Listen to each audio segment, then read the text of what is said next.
welcome to Gwat TV. This is our second episode with Stuntman Corey Eubanks, who is so nice to come out from California and appear on our show. We've been talking about all things movies and Chevrolet Camaro.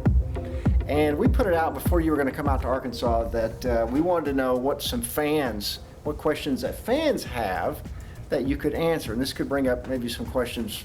You're going to have to think back on this one. Okay. But, whose fans are these, by the way? These are fans of yours. Of movies I've worked in. And movies and things like that. Movie fans.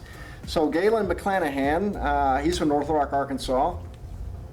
Which car does he like best and which one performed the best? Now you've driven the General Lee, you've driven Knight Rider, Bumblebee, Lamborghinis. What's been your favorite?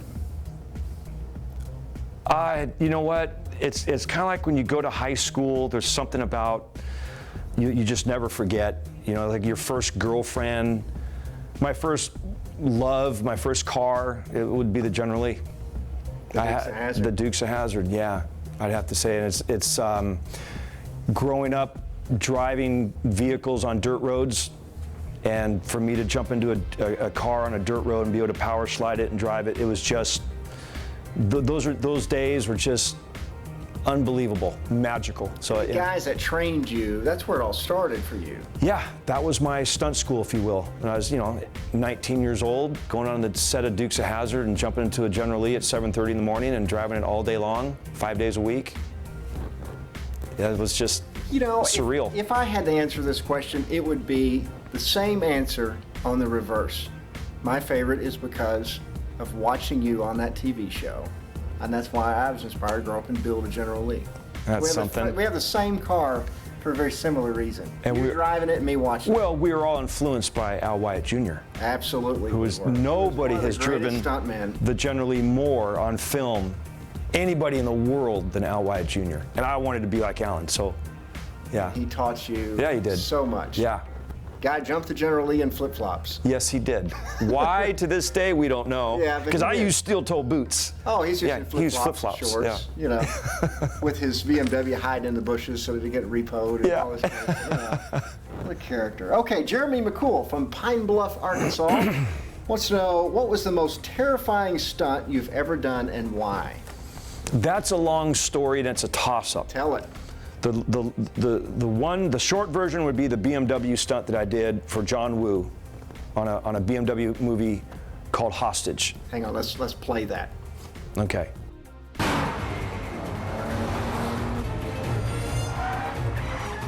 Water's coming in.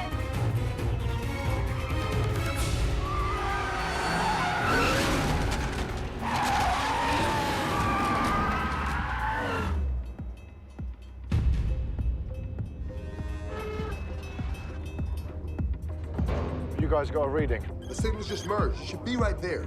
Linda, You have to hurry. trust me. We're very close. Okay, I can see why this was scary. Yeah, that was 52 feet to the water on that bridge that you saw, the drawbridge. And if I were to have overslid, I would have gone in that convertible 52 feet into the water. Having just had shoulder surgery, it made it difficult for me to steer the vehicle. Had no speedometer. When I asked, I wanted to have a speedometer so I know exactly what speed I'm going. They gave me a tachometer, which isn't the same. And I asked for a foot emergency brake because I wanted to have two hands on the wheel, and they gave me a hand emergency brake. So that was a very challenging, if you overslide. And the thing they got me with, they go, hey Corey, we've got 6 Navy SEALs in the water. Good. Great, to recover the body or what? I mean, come on. And it's good. Didn't you have a little scuba tank? Yes, I had a little pony tank next to me for I had 3 minutes of air, and then I had a bigger tank in the trunk with a regulator that came up and had a grab strap. So if you survive the fall, you got all that. Yeah, in a convertible. In a convertible, yeah. It's like going off a 5-story building into the ocean. The chances of surviving are slim. But it would be that stunt equally with the bus stunt that I did on Fast 5. Let's take a look at that.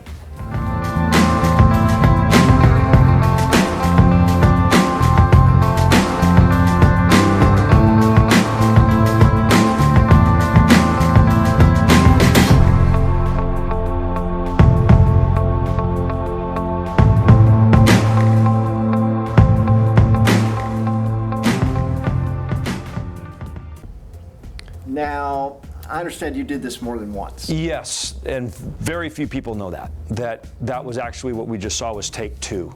Because the 3 cannons that we had on the vehicle, on that bus, on the first take, only 1 fired and only got the bus onto its side, rolled up onto its rooftop, and came back down. So they had to take another bus, strip all the pieces that were damaged off of this bus, and replace it with the new bus. And then in that interim of the time they were doing that, I had them add additional hoops of the 2-inch 120 gauges DOM tubing because I knew that cage that I had in there was not going to be sufficient. That bus was 42,000 pounds, it's 21 tons, going 60 miles an hour. If you take 21 tons and send it down the road at 60 miles an hour, then throw it 7 feet in the air, what's the impact going to be? And nobody knew. So I was worried about that.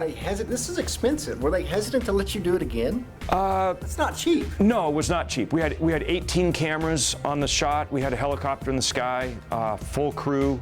Yeah, it was not inexpensive at all. It was very expensive. But Justin Lin, the director, he thought that would be a good way to tie in the ending of 4 with the beginning of 5 to stitch the 2 together. And wanted it, and Universal, they agreed that that they're going to make a lot of money on this movie, and let's spend the money to do it. And it turns out, yeah, and it turns out being, I'm proud to say I won the Taurus World Stunt Award for the best vehicular stunt, and it's also the biggest to date, the biggest vehicular stunt in the history of filmmaking. I know the answer to this, I think. Desiree Dawn Andrews, she sent in a question, what was your favorite jump or crash? My favorite jump? Your favorite jump. That I saw? That you've done? That I've done. Sure. And you know the answer to this. I think it would be 2006. I think it would be, yes, because because at Nashville Motor Music Speedway, jumping the General Lee, that was the last General Lee jump that I've done, from ramp to ground. And it's just so symbolic of it. It's old school. It's how we did it on the show. We jumped the General Lee from ramp to ground. Now guys are going ramp to ramp. They're jumping and landing higher than where distance they've landed. It was, it was 202 feet. It was a thumper. I was proud of that jump. It was exciting for me because of the fans that were there to see it live. Because so many of the jumps we did on Dukes, it was the crew, 30, 40 people no one cared. You'd do a jump, nobody applauded. Did it every day. Nobody said great job. It was like, what's the next shot? And we just moved on. So to hear people applauding when you did a jump and seeing the looks on their faces that they were so, wow, I'm like, oh, you guys think that's cool, okay. Has it shocked you a little bit to have people been so amazed that you'd be recognized at these events and stuff? You're signing all these autographs and all. I mean, you probably didn't expect that as an 18-year-old kid. Had no idea. No idea. I was so fortunate, though. I mean, so blessed. I mean, go work on at the time, it was the #1 television show on the air, the biggest action show going. And there I am working on it. And still the greatest television show ever made. It's got to be. It's still airing. It's still on the air. I'm somewhere right now. But anyway, thank you so much for being on the show. Thanks for having me, Scott. We want to talk about Dukes of Hazzard on a next episode. That would be awesome. That'd be great. I got a few stories. I bet you do. Scott Romine for Gwat TV. We'll see you in the next exciting episode.